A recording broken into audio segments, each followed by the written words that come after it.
services, then you'll be able to use Helm to package your applications. Either build that with the Jenkins or with Azure DevOps or GitHub Actions, and then be able to package that and deploy it to Kubernetes, either via Helm or Draft or any tools that you like. Effectively, we works well with a lot of monitoring tools such as Prometheus, Grafana, Fluentd, Open Tracing, Jaeger, and all of that. And effectively, when you see the list of tools here, you see it's not predominantly Azure services. As is containers and as is Kubernetes, we want it to be as platform agnostic as you like, and you can bring any of the open source tool to natively integrate with our managed service. Effectively, in terms of contribution on the open source containers, we are the #2 overall contributors to Kubernetes. And essentially, the person that is leading this whole container and microservices effort is Brendan Burns, the father and founders of Kubernetes. And effectively, looking at all these numbers, we've really shown our dedication to the open source ecosystem. So effectively on Azure, if you were to look at the offerings that we do, you can have a wide variety of services in our application platform, starting with app service, where typically that you have known that app service is a great place for the developers to bring their applications and directly deploy onto app service Windows or app service Linux, and that allows the applications to go on X number of VMs and be able to scale and be able to provide different environments as well as monitoring out the box. So moving on from that, then you have a lot of options for containers. One is Azure Kubernetes Service, which allows you to orchestrate your containers and at the Kubernetes standard, and really allows you to scale and orchestrate all of these Linux containers using Kubernetes. And also we have previously we have Service Fabric, which is that allows you to modernize your .NET applications to microservices using Windows Server containers. So if you were to use an actor model or some of those features like reliable collections and reliable services, then Service Fabric is a great place for you. Along with that, there are many other serverless offerings like Azure Functions or Azure Container Instances and IoT Edge or Batch. So essentially, we provide a wide variety of services for you to choose. Along with that, then we have partnered with Red Hat for Azure Red Hat OpenShift, and also we partner with Pivotal to provide the Azure Spring Cloud, and we partner with many other great partners to provide all of those managed services. So you don't have to take care and maintain and update all of these services. We, and along with our partners, are gonna do that on behalf of you, and effectively provide the most secure and compliance and new updates to the service. And that allows you to only need to really care about your applications instead of maintaining all of this underlying boilerplates and infrastructure. So let me first go to the ACR, which stands for Azure Container Registry. Effectively, Azure Container Registry is a managed Docker Private Registry as the first-class Azure resource. So this is an enterprise version of Docker Hub in the sense that there are a lot of built-in features such as encrypted at rest, geo-redundant storage for all tiers that you can set, either ZRS or GRS, which is zone redundant, or global replications redundant. And effectively then is following the Docker and OCI image formats, And it also supports storing Helm chart into the registry repository. It's the first public cloud to support Helm chart repos. So essentially, what you can do with ACR is you can do a Docker build, and then you start having your container image, and you can do ACR login to log in into the Azure Container Registry and do a push to actually push your content into ACR. And there is a content trust which that allows you to really validate the source of the images, where does it come from, whether your computer is eligible to upload images into this Azure Container Registry. And effectively, once it ends up in the registry, that allows your cluster or your applications to pull down those images and start provisioning on those compute. Effectively, at a high level, that is there's ACR, and also we have a capability that allows you to integrate with a vulnerability scanning. So that's either leveraging OrcaSec or Twistlocks, or even you can use Azure Security Center and integrate with ACR, for quality scanning. That allows the integration with Azure Container Registry to every time we have a push for the new images, then it would actually scan the content of those containers and be able to decide whether those containers are compliant. Are there any CVE or vulnerability that is exposed on those containers? If there is, then essentially ACR would fail them, and then be able to quarantine them and wait for someone to act on those and patch those CVE problems. So essentially, it's a built-in flow, and as you can see, we work very well with OrcaSec and Twistlocks and Qualys to be able to provide those scanning out the box for you. And if you were to use another tool, from the open source community, then it's likely that you'll be able to integrate that into ACR and AKS to be able to secure all of the container images that ends up on your repository.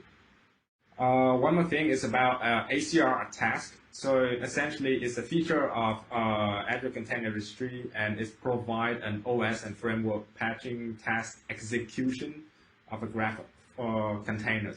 So effectively, think of this as a small compute on on Azure Container Registry that allows you to really build from a repository and then be able to tag it and then push it to the ACR for itself. So it's a very lightweight yet very powerful features that allows you to really accelerate your development cycle. And we are the first one to integrate with the with Helm, that is providing the real Helm chart repository. So ACR now can also store Helm charts along with other container images, and that really allows you to reference the Helm charts where you want to install from. That might come from your private ACR registry, and that allows the applications from AKS or the application on Docker to be able to just go and retrieve those Helm charts and deploy to the clusters. So essentially that is ACR, and I'll move on with the AKS overview in 2020. So with all these images that you have ending up in ACR, then you need a compute. Either if you have one images that is your web application, maybe it's stateless, then you can actually bring it to app service and allow app service to really bring up your web applications and then just manage it and scale it for you. But if you have like a multiple microservices that you deploy and package it inside Azure Container Registry, then maybe then AKS will be the place for you to deploy all of those microservices, and allows you to integrate them and define a scale on how they will work together. So Azure Kubernetes Service is a managed platform. So if you were to do it with deploying Kubernetes on premise, or as a VM in a infrastructure as a service kind of model, then you need to handle all the patching and managing of your master nodes, and essentially need to think about the patching and the cluster hosting and monitoring and all of that. But essentially, with a PaaS service or platform as a service like managed Kubernetes on Azure, then most of those problems goes away, where Microsoft will actually manage those master components and the API server, the scheduler for you. So effectively, then once you see, instead of all the etcd and the core DNS and all the scheduler and the minor details of of a control plane, then is essentially now a managed control plane provided to you as a PaaS service. So in this way, then there's two models. So the first traditional model is essentially the customers don't need to pay for the master node. They only need to pay for the number of worker VMs or the worker node that they have in their cluster. And the second model is essentially there is an SLA tier that allows you to pay for the master nodes. But essentially, in this way, then you pay for an SLA of 99.95 if you also have AC enabled. So in that way, then we'll comply to those SLA and ensure that you have your control plane being up and running, for that amount of SLA. But effectively, then what you end up paying mostly is essentially the worker node that you own, and you host your actual applications.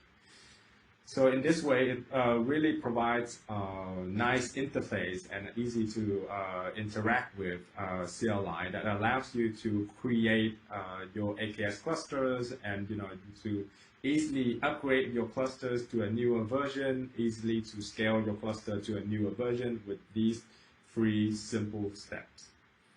And effectively, as you can see, when you want to build an applications, and you might want to use one of our tools like Draft or Dev Spaces, and even you can turn on one of the turnkey options in your clusters, such as HTTP application routing. So all these will be made easy, is making your life easier. If you have a simple app, then Draft will help you to Dockerize it and create a Helm chart, and then Draft up will actually bring it to Kubernetes.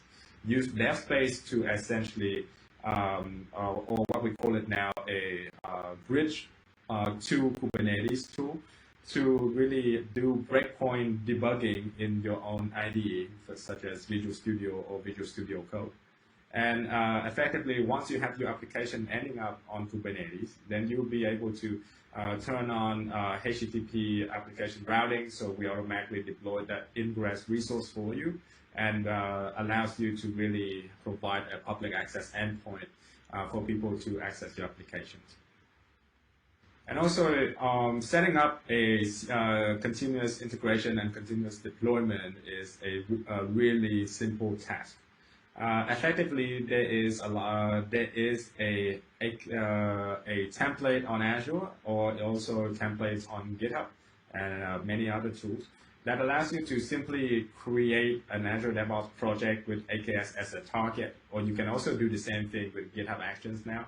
That will provision for you a quick start where you'll be able to point where is your repository, and effectively the quick start will retrieve those repository, look for your Docker files, and containerize it, and essentially provision an Azure container registry, and it will put your container image into that ACR instance, and effectively once it's waiting for Kubernetes to come up, then Kubernetes will automatically pull those images and provision your applications on the cluster.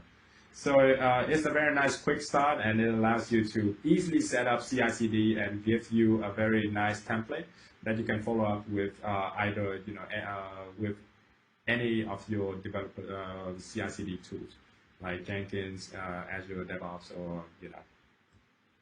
So a bit of a demo to get started with AKS. So here I'll be showing you effectively a very a very simple way to quick start your CI/CD development for Kubernetes. So once you go to your Azure portal and you're logged in, you'll be able to see many resources. You can look for what we call a DevOps starter, and effectively goes into this view. And you can add a new quick start template that allows you to show a number of templates that we have.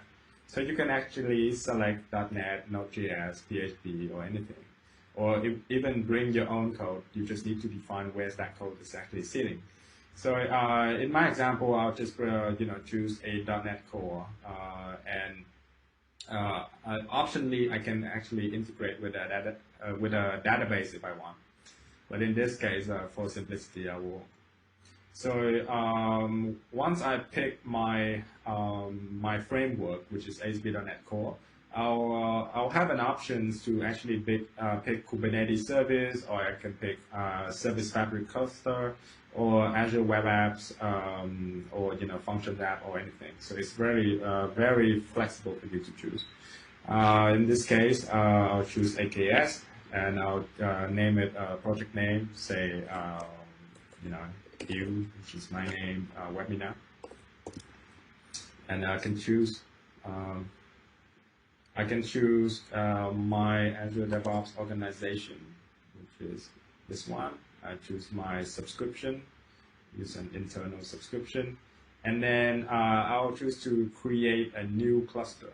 So effectively what you can see here, you can actually change the virtual machine size and the node count.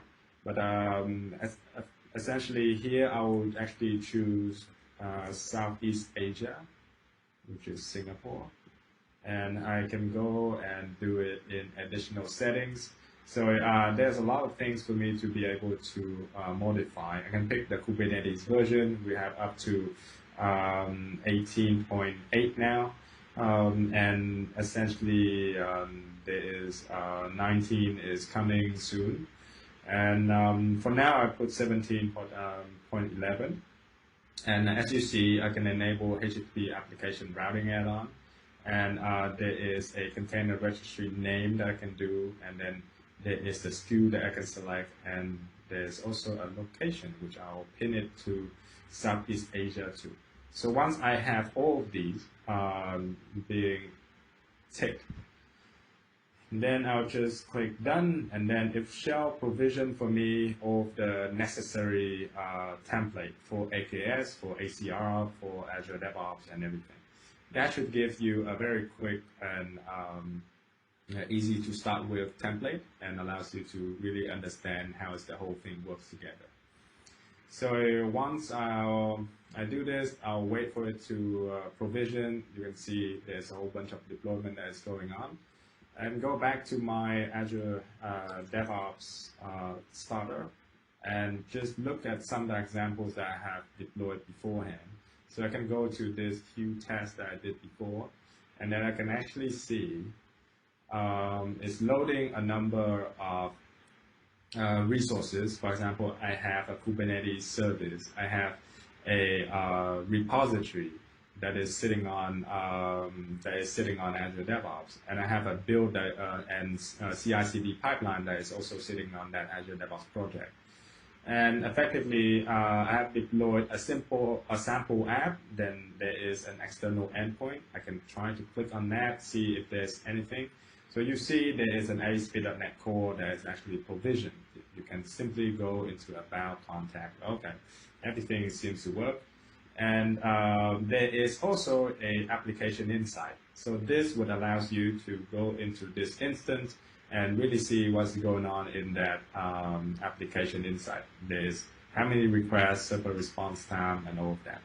And you can also go into the application map, given if there is some sort of data in your instance. You see I had 2 clicks into the data, into it, and then it's already appearing here.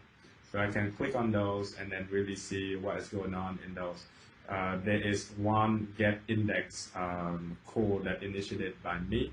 And yeah, everything is provided for you out the box already. It's the end-to-end flow. From the CI/CD, you have the repo here, you have the applications, and ASP.NET Core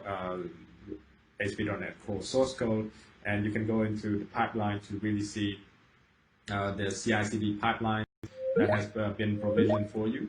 So here you can see there is a build task that is Dockerizing, and check out this repo, build, push, and install Helm, and then use Helm to deploy that to and use Helm to really install that into AKS. So the push is effectively to Azure Container Registry. So if you were to look here, then you'll be able to see Azure Container Registry being the destination. And if you were to go and look for that Azure Container Registry back in this repository, back in this Azure portal, then you see there's one here. So one more thing is that you can easily integrate with OrcaSec or Twizzlers, as I told you in the previous section of this presentation. And in here, then you'll be able to go to repository and just look at your containers and the tagging of it. So this being pushed by the pipeline. There's a tag, and then there's a repository name. And there is how you pull this image down to your clusters and be able to run it there. And also the thing that is powerful in ACR, that is a managed service. So effectively, it provides an out-of-the-box, really easy to scale and replicate those images to many different destinations. So suppose you have you have to be on the premium tier for that. So for example, if you go into an Azure Container Registry that's on premium tier, there's another instance that I have here. So I can easily, right now it's in Southeast Asia, I can easily pick East Asia, and that would effectively create a replication for me over there. So if I have a cross-region, if I have 2 clusters that is sitting in separate region, then effectively it will load balance and it will decide on which replications do that those clusters download to. So preferably the cluster that is sitting in Hong Kong will be downloading from the container registry that is replicated to Hong Kong. So these replications, it will take a bit for it to replicate all of the content of the repository over to the second region. So as you can see, it's super easy to provision all these resources, and that is so powerful versus that you having to provision all of this by yourself, and then to ensure the replicas and to ensure the scale and all of these tedious cross-region topology yourself. All of this, as you can see, is all managed from the portal. As soon as you take it, then everything will be managed and deployed for you. So now coming back to the presentation.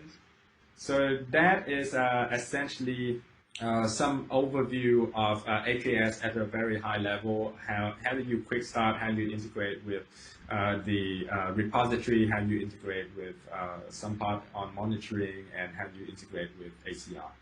So now moving to the a bit deeper topic into Azure Kubernetes service. then there are a lot of features that allows you to really strengthen the security of your AKS clusters. For example, you can integrate with Azure Active Directory in order to provide a role-based access control for your developers into the clusters. So you may have like multiple groups that are in charge of provisioning the one application A, provisioning application B, and provisioning common services. So those may be, encompassed for 3 groups in your own term. So effectively, that will map to 3 Active Directory groups. So with this integration, that allows you to really integrate with AAD and allows you to define the role binding, the roles and the role bindings for those AD group. So take, for example, in AKS, then you have one namespace that is called application A namespace. Then you can create a role that is called group A, and then a role binding so that a group A will be able to access and read and also write into that namespace that is application A namespace. So now it's possible for you to do that and very simple. And any developers that you add to the group will automatically get access to that particular namespace. It's very handy. So Kubernetes is a fast-moving world where every upgrade is coming either quarterly or monthly for the new minor release or major release. Effectively, then our support policy also mandate that you are staying within the supported versions per our policy, so that we are able to manage our capacity to help you out. So by having this policy, then effectively we are strongly encouraged you to have a good or solid upgrade strategy that will periodically upgrade all of your AKS clusters. So effectively, also when Ubuntu bringing out like a security upgrade or patches, then it's strongly advised for you to restart your AKS worker nodes every week or every month. That will allow you to apply the latest Ubuntu security and CB patches if they are available. So one of the popular patterns that we advise our customers is actually to use Curate. Curate is a daemon set that allows the pod to be able to look in all of your worker node, and that will detect whether there is a reboot required on those worker nodes. If there is, then what Curate does is it will cordon, it will drain, and doesn't allow Kubernetes to schedule new pods onto those nodes anymore. And also Curate will drain it so that it evicts any existing pod that landed on that node to another node. And once it's all drained, then it will start to restart. Once it's successful, then Curate will just uncodon it and allow Kubernetes to be able to use those nodes for scheduling new pods.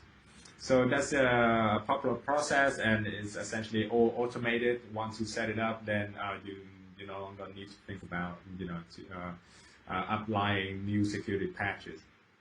And similar things goes to an upgrade of your Kubernetes version.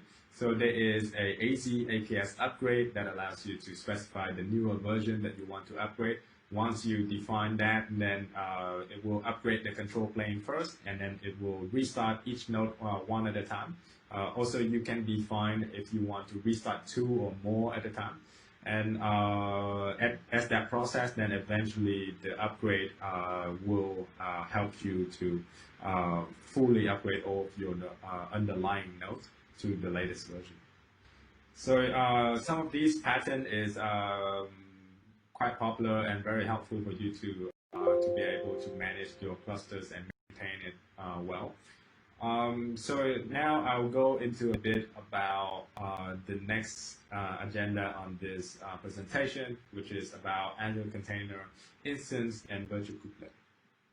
So essentially, Azure Container Instances is generally available. It's a serverless offering where we provide a service for you in all of our data centers that allows you to bring your container image, and Azure Container Instances will allow you to deploy those images and into a pod on Azure Container Instance, and will give you back, some of the IDs and the access endpoint that allows you to access those pods. So this is considered to be a serverless type of container service, and effectively, once we have ACI, you can actually integrate it to Kubernetes service via a feature called Virtual Node. And this will allow you to essentially integrate with Kubernetes, Azure Kubernetes service, and let your cluster be able to schedule pods on this Azure Container Instances and via Virtual Node. So in this scenario, then it can infinitely scale, and it's very instant, and is very suited for your burst workload. So in this scenario, then you are no longer bound to the amount of worker nodes that you actually have in your cluster, but you can actually start placing your containers over these connectors and over the virtual node pipeline, and be able to really schedule your pod on Azure Container Instances. Essentially, one more thing that we also developed is the IoT Edge connector. So that allows you to integrate your IoT Hub and IoT Edge devices to Kubernetes. And in this instance, then you would also be able to use your clusters to schedule pod and workloads onto Azure IoT Edge via Azure IoT Hub. As you can see, there's a lot of integrations that allows you to really scale and really reach a lot of places in terms of Kubernetes and IoT scenarios and Azure Container Instances. So it's really flexible for you to use your clusters and schedule pod pretty much everywhere. Going a bit deeper into these scenarios, then there is this strategy that we are pursuing, that is running anything, anywhere. So effectively, then if you have a container that is either Windows or Linux, then you'll be able to deploy to pretty much in most of the regions, 35 plus. I'm sure it has increased now. And effectively, our strategy is allowed you to deploy these containers on either the public cloud, IoT Edge, Azure Government, Azure Stack, and even private data center. But it doesn't stop there. So let's talk a bit about Windows Server Container. So now Azure Kubernetes Service support for Windows Server Container, and it's been GA. So this is being done by a feature that we call Node Pool. So effectively, AKS can as it sits on top of a thing called VM scale set, then effectively you can bring many node pool inside your clusters, and each of those node pool have either Linux nodes, a Windows node, a GPU intensive node, a memory intensive node, and so you have like many different groups of VMs. And now Kubernetes will have an option to schedule applications on one of those node pool, or even span across them. So as you would imagine, then an AI application would be suited on a GPU intensive node pool, or a ASP.NET MVC application would be suited for a Windows node pool, and a Node.js or a Python would be suited for Linux, for example. So it's very flexible for you to integrate with two operating systems, and also many different flavors of compute node. So going into a bit more into a scenario of an Azure hybrid, then we are from Microsoft Azure, then we are looking to integrate with even Kubernetes clusters that are not necessarily AKS or running on Azure. So in this scenario, then if you look a bit into what we call Azure Arc, so there is an initiative or a group of products that actually bring Azure services and management to any infrastructure. So effectively, with Azure Arc, then you'll be able to integrate with Kubernetes clusters that is running on Azure Stack on-premise or on other clouds such as AWS or GCP, and also running on your edge devices. So what this does is, imagine that you have a Kubernetes that's running on-premise, and Azure Arc is going to deploy a Azure Arc agent inside that cluster. So effectively, then Azure Arc will be able to connect that and just register your cluster back to an Azure portal.